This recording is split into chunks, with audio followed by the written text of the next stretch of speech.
Olá, então, vamos dar início a mais um vídeo aula, né?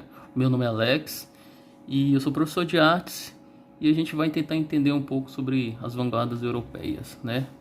Na realidade, as vanguardas europeias surgiu um contraponto, né, sobre essa questão de ser contra, né, aquela arte mais tradicional, aquela arte mais clássica, né? Então a vanguarda europeia ela acabou crescendo muito na Europa e tanto é que veio aqui para o Brasil, né, com o modernismo aí em 1922, mas a gente vai tentar entender o que que é. Então eu vou dar uma pequena pincelada sobre o que é a vanguarda europeia no esse movimento tudo que revolucionou a arte, né, e acabou arrastando para outros países, né? Então, vamos lá. Vamos tentar entender. Então vamos começar aí pelos artistas do impressionistas, né? Então as características principais da pintura expressionista. Na realidade, vamos falar alguns tópicos aqui, né? Predomina os valores emocionais sobre o racional ou intelectuais. Então o valor emocional valia bem mais sobre a questão racional. Então o que era importante na questão da pintura era o valor emocional, o traço, a pincelada, o que o artista estava sentindo naquele momento, naquela época. Então, representação plástica dos sentimentos humanos, como amor, ciúmes, solidão, medo e miséria.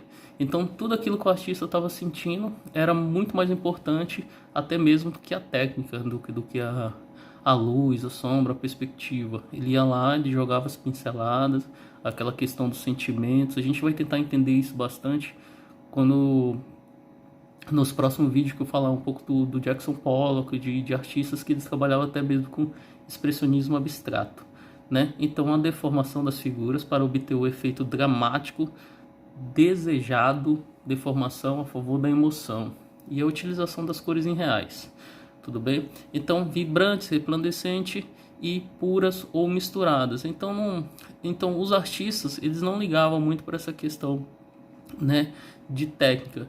Então as cores, quando eu falo de cores em reais, vibrante, resplandecente, puras ou misturada, não tinha essa, não tinha uma técnica específica, falar vamos usar isso, né?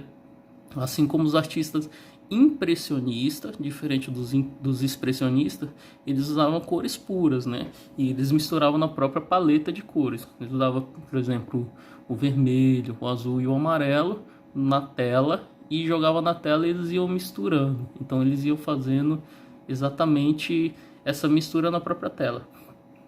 Já os artistas expressionistas não ligavam muito para isso, eles jogavam, simplesmente podia ser pura, podia ser misturada, não tinha essa. O importante era o que eles estavam sentindo no momento. Para falar dos expressionistas, no caso, a gente tem que entender também que eles viveram um período aí pós-guerra, né? Vivenciaram a guerra também, né? Tanto a Primeira Guerra Mundial como a Segunda Guerra Mundial aí. O mundo estava passando por uma espécie de transformação, né? Então os artistas nessa época eles tentaram se expressar da melhor forma possível. Para isso, eles acabaram criando esse certo movimento. Então, utilizando cores em reais da forma plástica. Então, como eu disse anteriormente, então eles estavam se preocupados nessa questão na hora de pintar com o amor, o ciúmes, o medo, a solidão, a miséria humana e até mesmo a prostituição. Deforma-se a figura para ressaltar o sentimento. Então, como eu disse, eles não ligavam a respeito dessa questão estética da pessoa, né? Se a gente voltar lá atrás, aí, no período aí greco, romano, né? Eles se preocupavam muito com essa questão da beleza, da estética, né? Principalmente aí os gregos, né?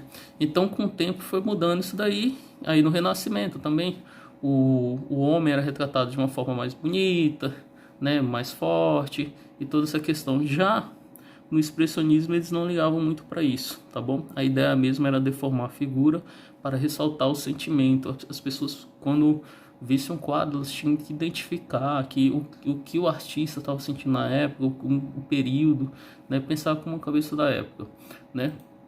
Então vamos lá.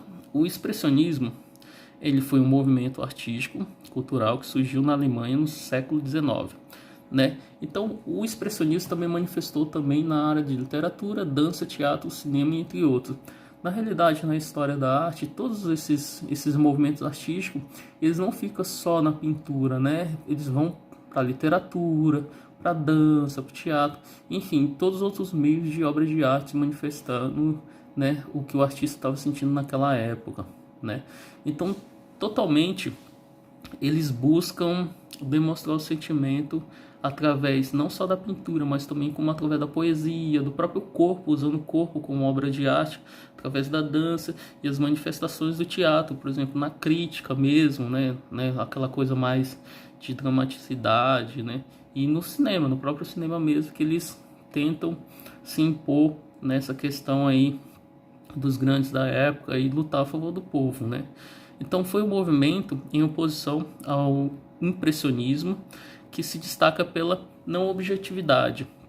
Então, não é que eles eram totalmente contra, mas eles buscavam de uma certa forma traduzir seu sentimento através da pintura, né? E o impressionismo, ele se preocupava, querendo ou não, com a questão de captar a luz do sol, né? De ter aquela expressão também, mas mais buscar uma espécie de fotografia, sem linha, sem traço, né? Uma ideia mais de sombreamento. Então, na realidade, o mundo muda e fica depressivo, assustador após a Primeira Guerra Mundial.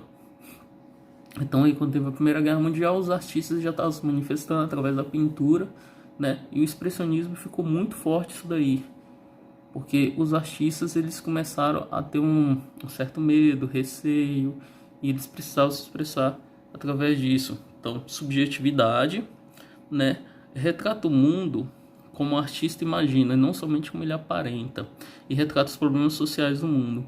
Aí você vê uma obra aí do Picasso, já nessa fase meio que expressionismo em transição para o cubismo, né? Tá nos dois aí.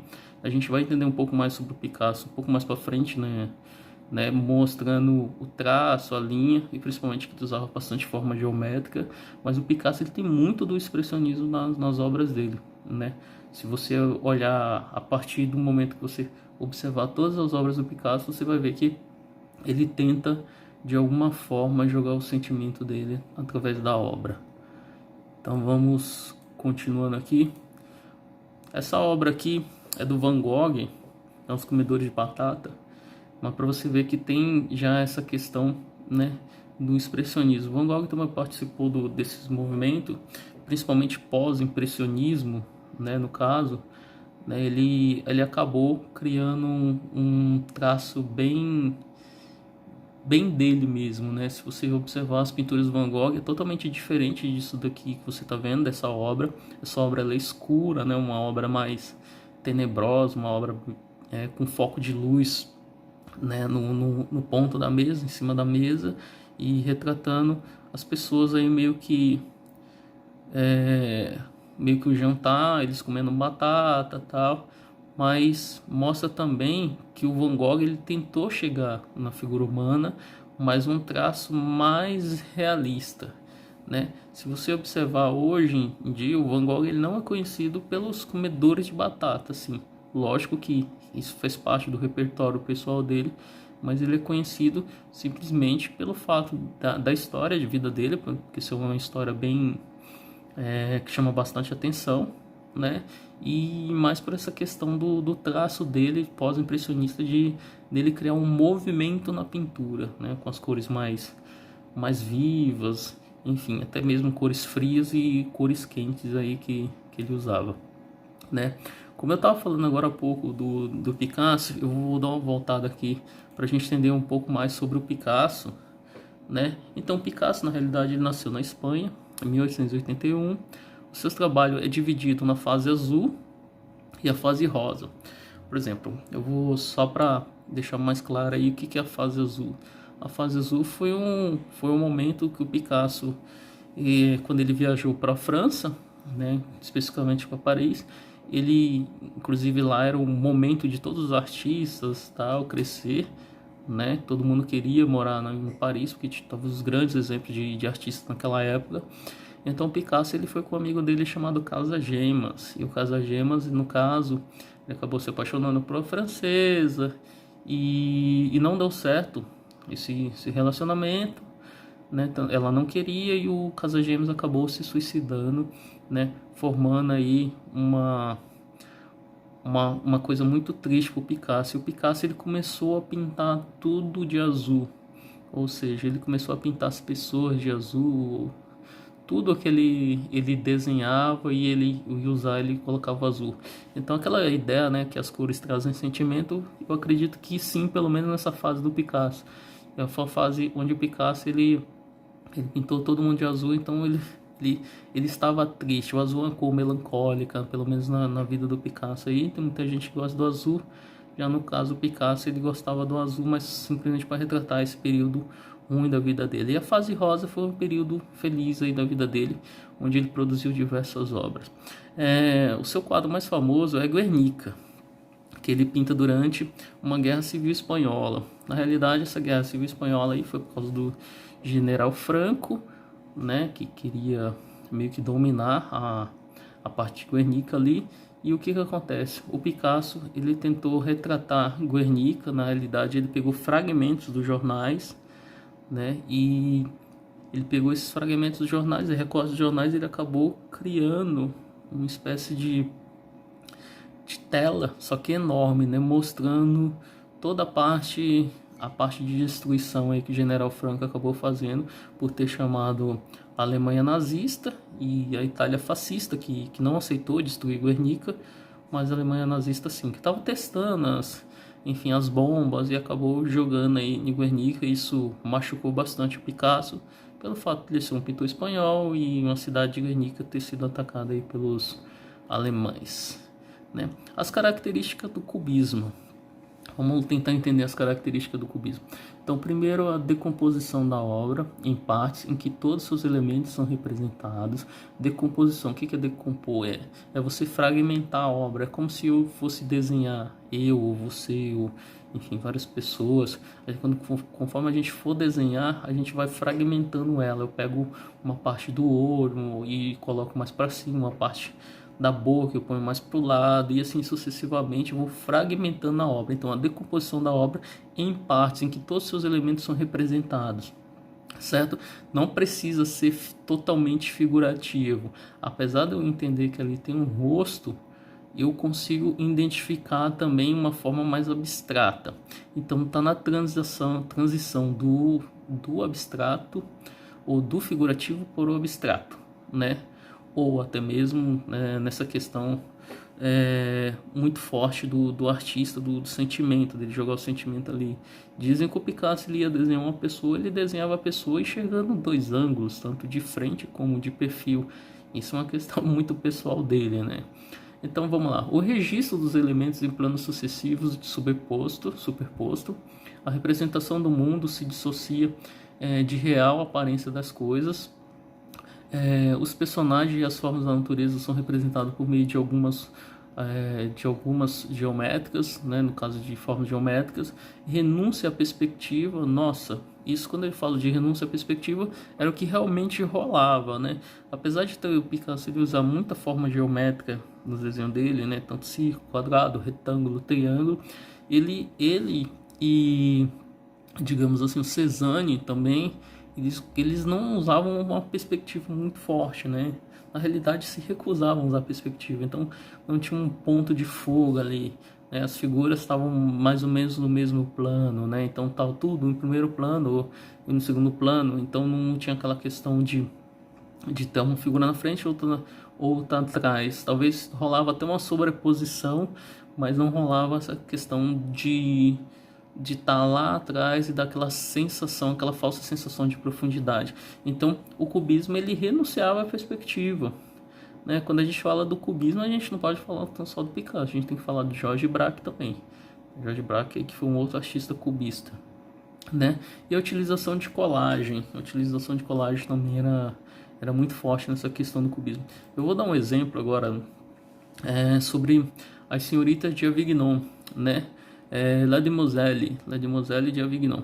Então, as senhoritas de Avignon, essa pintura aí, como você pode ver, né, uma pintura cubista, né? Na realidade, Se você for buscar algumas fontes, entender um pouco sobre essa questão do Picasso, você vai entender que são 5 mulheres, 2 estão usando máscaras. Nessas máscaras, na realidade, foi porque o Picasso ele teve uma grande influência de, de máscara africana, né? Tava rolando uma exposição de máscara africana onde o Picasso, coincidentemente, ele estava pintando essa obra. Essa obra foi um escândalo na época porque é, as figuras são totalmente deformadas, né? Você pode visualizar aí que um olho está acima, o outro olho está embaixo. Por exemplo, até mesmo essa questão das máscaras, né? As mulheres estão seminuas, né? Algumas seminuas. Então, na realidade, também eram moças de bordéis, né? Senhorita de Avignon, Avignon a rua, né? Em homenagem a essa rua. Então, Picasso, quando ele fez essa obra, ele teve influência, né, dessas moças, né? Ele pintou essas moças. E se você for ver a obra original mesmo, né, onde tem alguns esboços, existia um marinheiro, estudante, que também estava nessa obra. Aí, na realidade, essa obra está mostrando aí mais ou menos o começo do cubismo. O cubismo ele não foi totalmente aceito, né? O cubismo, na realidade, ele demorou um certo tempo para ser aceito, né? Eu acredito que essa obra demorou uns 3 anos aí para ser aceita, né? Como obra de arte. Assim como todos os artistas sofreram, né? O caso os impressionistas, que demorou 30 anos para ser aceita aí como obra de arte. O Picasso também teve esse momento de uma fase ruim na vida dele, onde ele começou a criar muito, né? Distorcer, desconfigurar, né? Fragmentar a obra, e as pessoas não aceitavam isso como obra de arte. Hoje qualquer trabalho do Picasso vale milhões, né? Então ele conseguiu um estilo junto com George Braque, né? Através do cubismo, de transformar a arte. E o cubismo ele também é um movimento que faz parte das vanguardas europeias. Se a gente for entender mesmo, né, a vanguarda europeia ela não veio para agradar, né? Se a gente for contar, porque as pessoas questionam muito, as vanguardas europeias elas tiveram coisas assim que mexeu com o psicológico das pessoas, né, principalmente nessa questão estética. Então a vanguarda europeia ela não veio para agradar os nossos olhos, ela veio para provocar, né? Ela saiu daquela questão de padronização, né, aí do Renascimento, do Barroco, enfim, de todos os estilos que passaram. A vanguarda europeia veio para provocar mesmo, veio para quebrar a arte tradicional. Eu acho que quebrou a arte tradicional, e hoje em dia eu acredito que não existiria arte contemporânea se não tivesse existido a arte, a vanguarda europeia. Então foi um movimento muito forte na Europa que acabou, né, crescendo aí pelo mundo todo, se espalhando aí. E querendo ou não, nós brasileiros tivemos bastante influência da vanguarda europeia. Tanto é que, se você for contar, na Semana de Arte Moderna, a Tarsila do Amaral foi para a França, né? Então ela acabou introduzindo aqui, trazendo para cá para o Brasil, né, o que estava acontecendo na Europa, assim como o Oswald de Andrade e outros artistas aí, que eles estavam por dentro do que estava acontecendo na Europa. Então eles acabaram trazendo esses movimentos para cá, para o Brasil. Tanto é que rolou a Semana de Arte Moderna em 1922 no Teatro Municipal de São Paulo, né? Então a gente está entendendo um pouco aí sobre essa relação aí do cubismo, né, que não foi aceito, né? Mas com o tempo, com o passar do tempo, as pessoas começaram a entender que o Picasso ele era um excelente artista, né? O Picasso ele tinha uma habilidade enorme para pintura, né? Se você for pesquisar mesmo a fundo aí, tem livros bem legal que mostram aí sobre a história da arte. Por exemplo, o Gombrich, né, de história da arte, né? O próprio Arne com arte e percepção visual. Então são artistas aí que cresceram bastante, e o Picasso ele tinha uma facilidade enorme para desenhar. Ele fazia realismo, ele pintava a natureza morta, ele tinha uma facilidade para o desenho incrível. E quando ele começou a desconstruir isso daí, eu acho que foi o ápice da vida dele, que ele começou a entender que ele levou a vida inteira para aprender a pintar como criança. Isso é uma frase dele, né? Eu levei a vida inteira para aprender a pintar como criança. Por quê? Porque chegou a hora de desconstruir. Então ele saiu do tradicional, né? Voltando aqui, acho que eu falei um pouquinho de Guernica, mas aqui está a imagem de Guernica. Eu acho que é mais fácil, né, visualmente falando, da gente entender um pouco sobre Guernica, né? Primeira coisa, se você notar aí do seu lado esquerdo, tem um boi, né? E esse boi, ele, na realidade, um touro, né? Perdão pela palavra, o touro, e ele representa a Espanha, né? Esse touro aí, né, além de representar a Espanha, se você ver abaixo dele tem uma moça, uma mulher gritando, desesperada, né? O Picasso tentando retratar aí, né, o desespero das famílias, né, que foi bombardeada, né? Guernica foi uma cidade, fica na Espanha. Então, ele era muito fã, se você for contar, de um artista chamado Michelangelo. Michelangelo, ele fez uma obra chamada Pietà. Pietà é uma escultura muito famosa onde está a Maria, mãe de Jesus, segurando Jesus no braço, né, chorando pela morte do filho. Né, eu acho que ele teve uma influência bem grande nisso daí pelo Michelangelo. Aí você pode verificar também que tem um soldado morto ao chão, né, e uma plantinha, né, que representa aí talvez a esperança, uma pessoa gritando aí, né, dentro de uma casa, de um barril, enfim. Ela é uma pintura aí que representa também uma pintura do Goya, né? Então Picasso, ele teve influência de diversos artistas aí no decorrer da vida dele, né? Assim como outros artistas tiveram uma questão de ser fã nos artistas anteriores a eles, né? Eles tiveram bastante influência, né? E eu queria que vocês observassem também nessa obra que ela é preto, branco e cinza, né? Um escala tonal aí, né? De cores variadas de cinza, né? Então mostra também essa questão né, de ser monocromática, né? Uma pintura monocromática, né? De apenas uma cor com algumas tonalidades de branco, você vai clareando ou você vai escurecendo, né? Então, diferente dessa pintura monocromática, a gente pode verificar que tem então pintura já policromática, né, que são muitas cores, poli vem de muitos, né? Então, essa parte aqui mostra as mulheres totalmente distorcidas, né, assim como o Picasso enxergava elas, né? E ele acabou transformando essas mulheres em formas geométricas. Você pode observar aí pelo traço, linha, contexto, até mesmo uma falsa perspectiva, né? Desculpa, mas talvez mal elaborada, o ponto de fuga. Você vê que dá uma certa sensação de profundidade aí nessa figura do lado esquerdo, uma falsa sensação de profundidade. Ao mesmo tempo você nota que o ponto de fuga está errado, né? Que o rosto dela, parece que ela tá no movimento no rosto, que ela tá de perfil, ela tá virando para frente e dá um certo movimento no rosto. Então o Picasso, quando ele ia desenhar, ele acabou criando esse estilo de misturar tanto o rosto de frente como de perfil aí na pintura, né? Então, já falando do Picasso, só continuando aqui, acho que o Picasso foi um dos grandes influentes aí na história da arte, né? Ele pintou a filha dele, né? A Maia. A Maia é a filha do Picasso, né? Então, vamos tentar entender aqui um pouco também continuando sobre o cubismo, o estado psicológico emblemático das pessoas, né? Atingir um forte impacto emocional com o espectador e não há comprometimento com a realidade. Então tem um pouco aí do cubismo e tem um pouco do expressionismo, se for contar, porque ele acaba distorcendo, né, o rosto da filha dele, da Maia. Essa pintura aí de 1938 é uma das pinturas mais famosas do Picasso, assim como Guernica e Las Senhoritas de Avignon, né, lá de Moselle, né? Aqui a Maia, ela já está bem mais velha aqui, né? Essa moça à sua esquerda, essa senhora, quer dizer, acho que ela deve estar aí com tô chutando, em uns 84 anos, né? E tem uma foto do Picasso e a Maia já menorzinha aí, já, no caso, adolescente, né?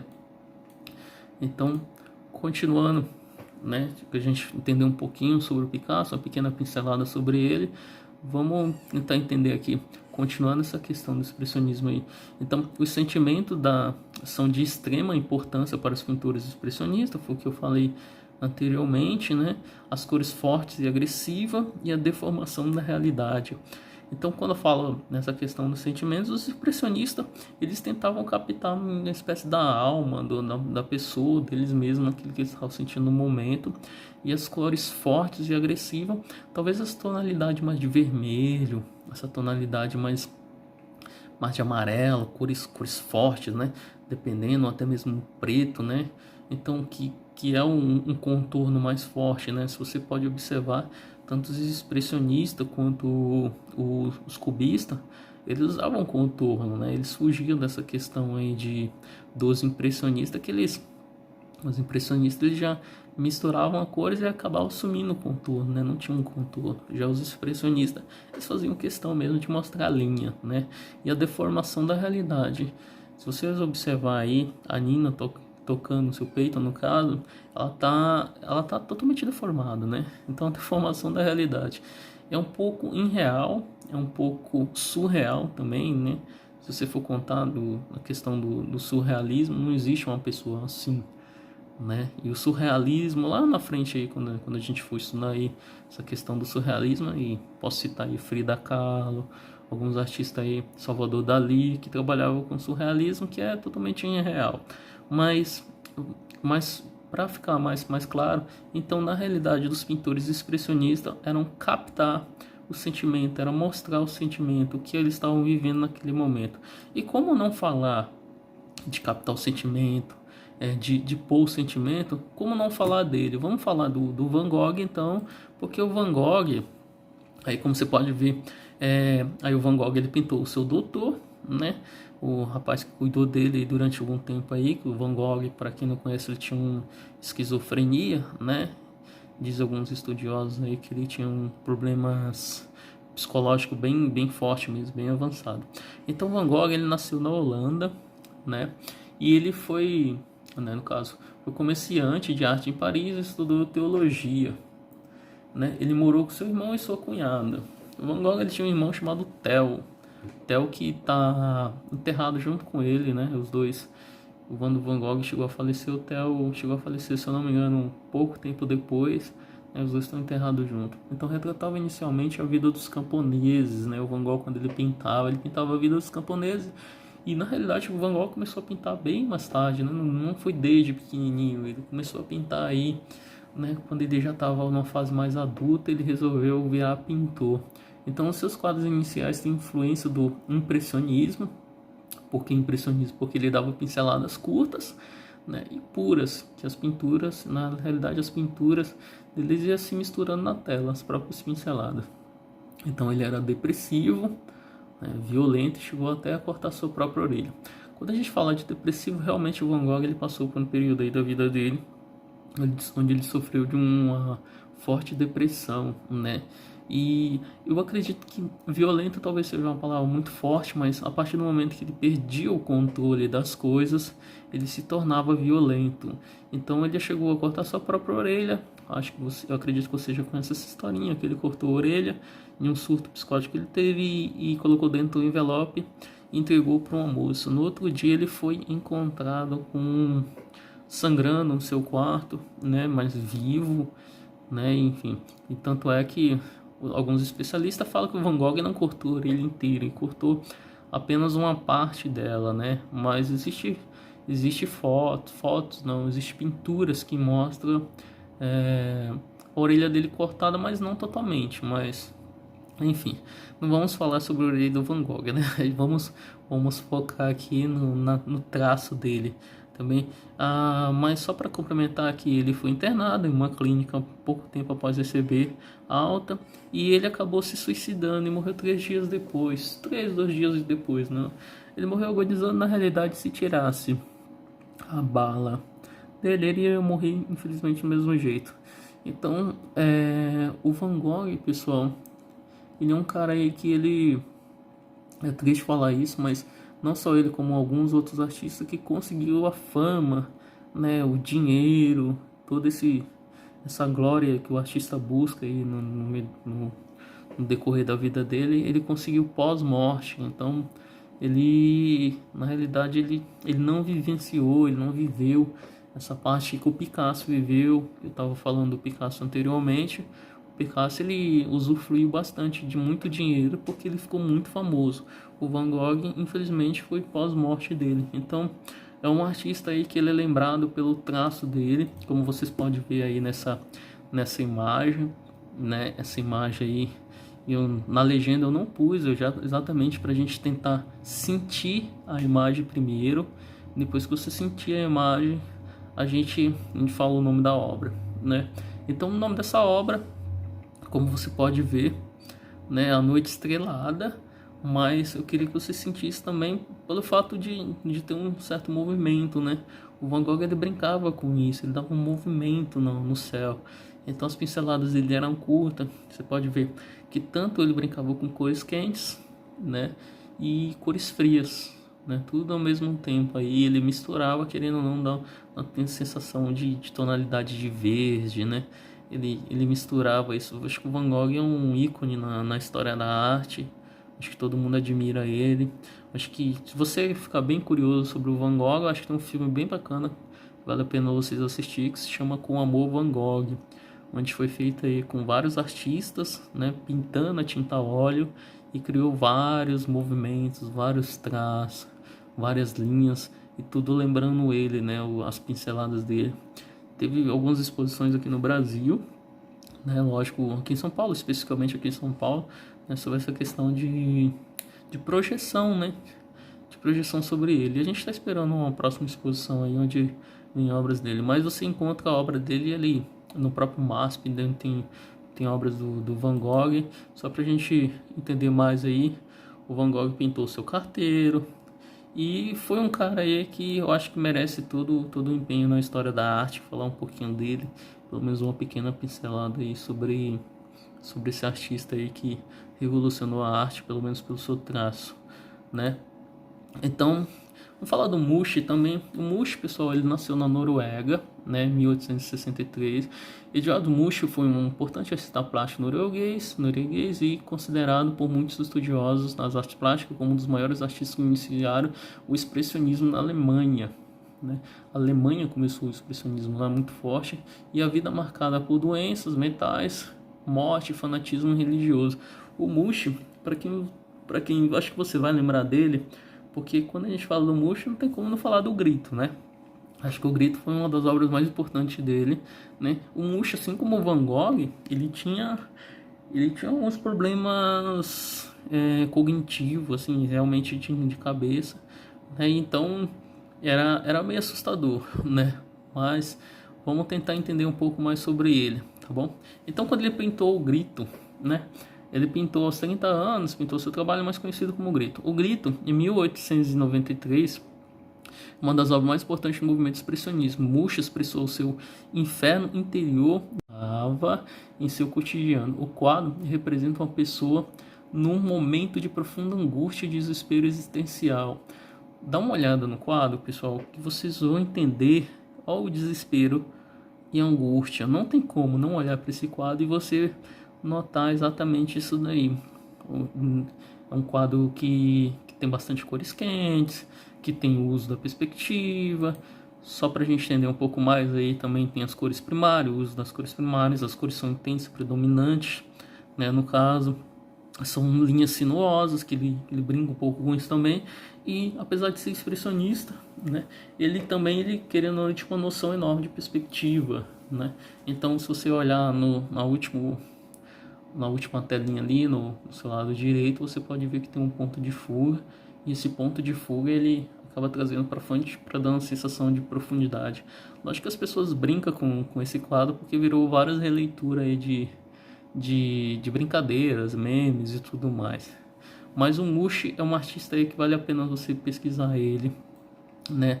Um artista muito bom mesmo, e tem um trabalho incrível, né? E eu acho que quando é para falar do pai do expressionismo, eu acho que não tem como não falar do Munch, principalmente aí com essa obra de arte aí chamada O Grito. Vamos falar um pouco também de um artista muito conhecido chamado Modigliani, né? O Modigliani, pessoal, ele nasceu na Itália, né? Ele foi para Paris para ver, e ele viveu uma experiência de extrema pobreza, no caso. Eu lembro quando eu estudei bastante sobre ele, ele tinha um sonho dele realmente, era conhecer Paris, né? De ficar lá, de produzir obra, de ser um grande artista, né? E a mãe dele meio que realizou o sonho dele, né? Só que quando chegando lá em Paris, infelizmente ele acabou vivendo em extrema pobreza. Primeiro porque ele também ele não teve oportunidade e ele era viciado em droga, bebida, em todas essas coisas, né? Ele gostava de pintar nus, né? Tanto é que ele montou uma exposição quando ele estava lá em Paris e a exposição dele durou menos de 24 horas porque foi um escândalo para a sociedade, né? E como é que você vai reconhecer as pinturas do Modigliani? Você vai conhecer porque são figuras alongadas, né? O Modigliani ele morreu em Paris, né? Aos 36 anos, vítima de tuberculose, agravado pelo consumo de álcool e droga. Então, infelizmente, ele era mais uma vítima aí das drogas, do álcool, né? Lógico que ele tem sua parcela de culpa, mas na realidade é difícil, né, falar isso, mas vamos tentar entender. Ele também namorou uma moça chamada Jane. A Jane viveu com ele, teve um filho com ele conheceu ela pintando em um bar, né? Os dois se conheceram, tiveram uma filhinha que tá viva, tá viva até hoje, essa filhinha dele. E ela é pintora também, lógico que apesar de de trabalhar com as pinturas mais figurativas, a filha dele foi mais para abstrato. E só para parênteses aí, a Jane se apaixonou por um Modigliani e ela estava grávida de 9 meses. E o Modigliani, devido a toda essa questão aí de ter tuberculose, né, de ser um cara aí com a saúde debilitada e ficar pintando nas noites, vivendo nessas noites boêmias, ele acabou falecendo. A esposa dele na época, ela grávida, ela subiu no 5º andar e ela acabou se jogando de um prédio, né? Enfim, ela acabou morrendo e levando seu filho natimorto, né? Acabou virando natimorto, né? Então foi uma história bem triste, né? Se você for contar. Então o Modigliani ele morreu muito cedo, a Jane também morreu muito cedo. Ela também era uma artista, né? Ela passou com bastante dificuldade com ele, dificuldade que eu falo financeira, né? Ela era muito apaixonada por ele e esse amor infelizmente acabou levando ela à morte. Os dois estão enterrados juntos, né?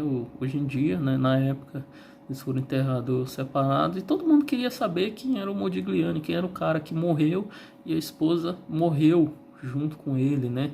Logo em sequência, né? Então todo mundo queria isso, querendo ou não, trouxe uma certa fama para ele, né? Ele infelizmente ele não era conhecido, né? Como artista e, né, forte, mas talvez a história dele eu acho que lembra um pouco o Van Gogh, né?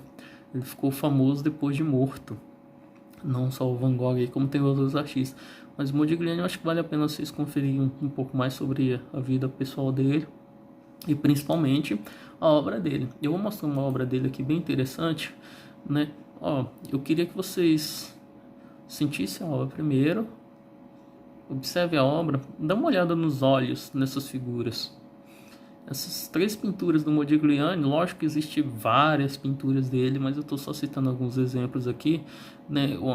Um olhar meio vago, né? Você vê que o olho ele está pintado, não tá pintado totalmente preto, totalmente de verde, né? Então, o Modigliani ele não desenhava o olho padrão, né? Uma característica bem interessante dele, que até a própria filha dele adotou um tempo atrás, né? E ele tinha um traço único. O Modigliani, se vocês observar e você quiser ver a obra dele de perto, eu acho que o mais próximo você vai encontrar no MASP.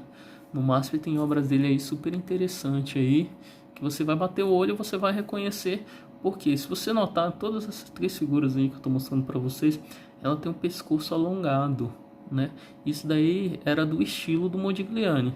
Então, geralmente, se você talvez no vestibular ou enfim, alguma redação, talvez você for falando do Modigliani, acho que você pode citar isso daí que que ele gostava, teve bastante influência, lógico, de africano, enfim, de outras questões de alguns outros artistas, até renascentista mesmo, né? Mas querendo ou não, a gente está falando do Modigliani. Então, quando se fala do Modigliani, eu acho que se destaca mesmo o pescoço mais alongado. Isso daí é uma característica dele, do artista.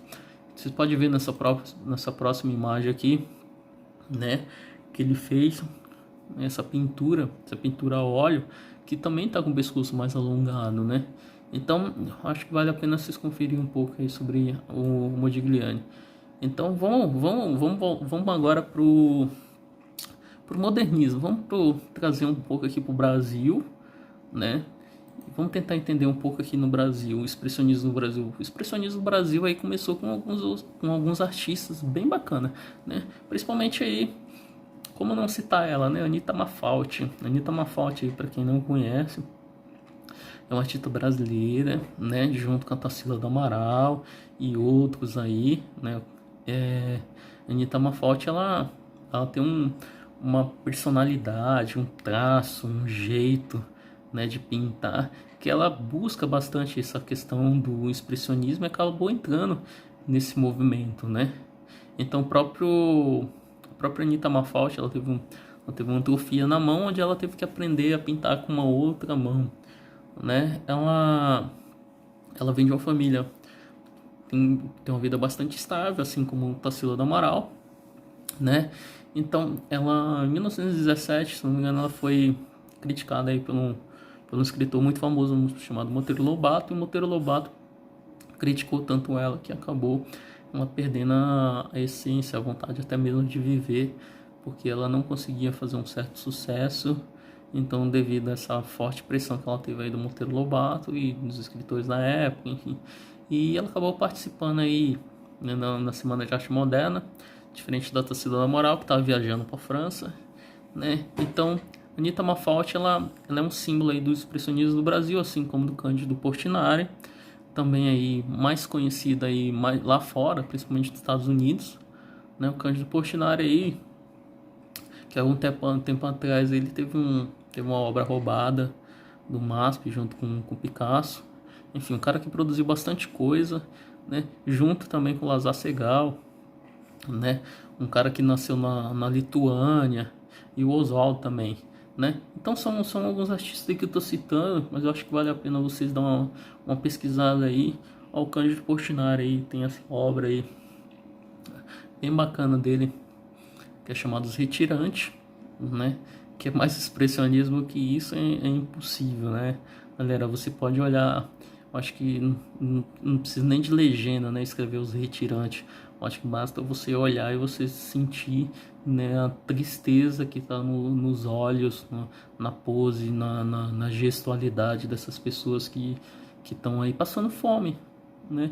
Literalmente passando fome, e estão aí saindo em busca de algo melhor, né? Você pode ver que a extrema pobreza, né, carregando algumas crianças e num estado bem deprimente. Aí você pode ver com a tonalidade meio que azul, cinza, o cinza, uma cor mais neutra, o azul aí, lembrando da fase azul do Picasso, que é uma cor melancólica, uma cor mais triste, né? Então, falando do Lazar Segal também, o Lazar Segal, ele foi um cara que viveu aí períodos de guerra, né? Então, guerra como assim? Ele meio que foi perseguido, né? Se você for observar o Lazar Segal, tem bastante coisinhas sobre ele, bastante obras espalhadas aqui no Brasil sobre eles, inclusive aí em grandes museus aqui de São Paulo. Mas uma coisa interessante, acho que vale a pena vocês conferir também, ele está em exposição, né, na própria casa dele, que fica ali em frente, perto do metrô Santa Cruz, frente do metrô Santa Cruz, ao lado, né, ao lado do metrô Santa Cruz tem uma rua onde tem o Museu do Lazar Segal, né? É a Rua Berta, né? Rua Berta, se eu não me engano, Rua Berta. Eu cheguei aí lá algum tempo atrás, mas era a casa dele, ele morava lá e enfim, e acabou virando uma casa museu, né? Ali próximo da Vila Mariana. Lazar Segal aí, que ele pintava muitas coisas referentes à guerra. Eu queria que vocês notassem também um olhar meio vazio que ele costumava fazer, né? assim nas pessoas um pouco talvez um pouco aí com influência do Modigliani ou vice-versa, né? O futurismo, já o futurismo é um mundo novo na tecnologia. Então o mundo ele estava passando por algumas transformações aí e a tecnologia estava crescendo muito, principalmente a energia, a velocidade, o movimento das máquinas, o dinamismo. O que é o dinamismo? A velocidade, né? O movimento, né? Antecipação da tendência moderna como a exploração do som, luz e movimento. Então o que é o futurismo na realidade? Se você observa uma obra do futurismo, eu vou mostrar aqui logo na próxima imagem. Então, a carga dos lanceiros. Então, a carga dos lanceiros de Milão, tá na Itália. Eu queria que vocês observassem o movimento que tem nessa obra. Olha o movimento que deu. Você consegue, então os futuristas, eles conseguem dar um movimento na obra. Assim como o Picasso, ele dá um movimento no rosto da pessoa, porque se você olhar, você consegue visualizar a pessoa de frente de perfil. O futurismo, ele é voltado para isso, porque ele consegue colocar um objeto ou sei lá, uma pessoa, e ele consegue dar um movimento para ela. É como se fosse um flash. Lembra daquele personagem, o Flash, das histórias em quadrinhos, que ele corre? A partir do momento que ele corre, ficam vários flashzinhos, vários bonequinhos em volta dele, assim, que dá aquela sensação de movimento. Então o que o futurismo faz? Ele começa a dar essa sensação de movimento também na pintura. Então, como você reconhece uma obra futurista? Quando você vê um movimento meio que distorcido, apesar de você encontrar uma forma figurativa na imagem, você consegue visualizar também uma forma abstrata. Então são essas duas vertentes aí. Eu estou terminando essa videoaula, mas eu gostaria de deixar claro para vocês. Eu vou passar um trabalhinho aí para vocês, para talvez falar um pouco mais sobre a vanguarda europeia, né? Vou estar gravando um próximo vídeo, né, para a gente entender um pouco mais sobre isso. E a vanguarda europeia é um dos que mais forte aí, talvez no vestibular, porque o movimento mais forte realmente aconteceu lá, né? Tem um livro bem interessante que eu queria deixar aí para vocês, nós se interessar, para vocês dando uma lida, que se chama História da Arte, do Gombrich. Talvez isso vai ajudar bastante, porque na realidade é um livro voltado para os artistas europeus, né? É isso aí, galera. Eu vou ficando aqui com esse videozinho aí, essa videoaula, né? Espero ter ajudado bastante, fortalecida no repertório de vocês, repertório pessoal, né? De artista, de aluno, de curioso da história da arte. E eu só tenho a agradecer. Um grande abraço, né? E tamo aí, precisar qualquer dúvida, é só mandar uma mensagem aí, tudo bem? Até mais, galera. Fica com Deus.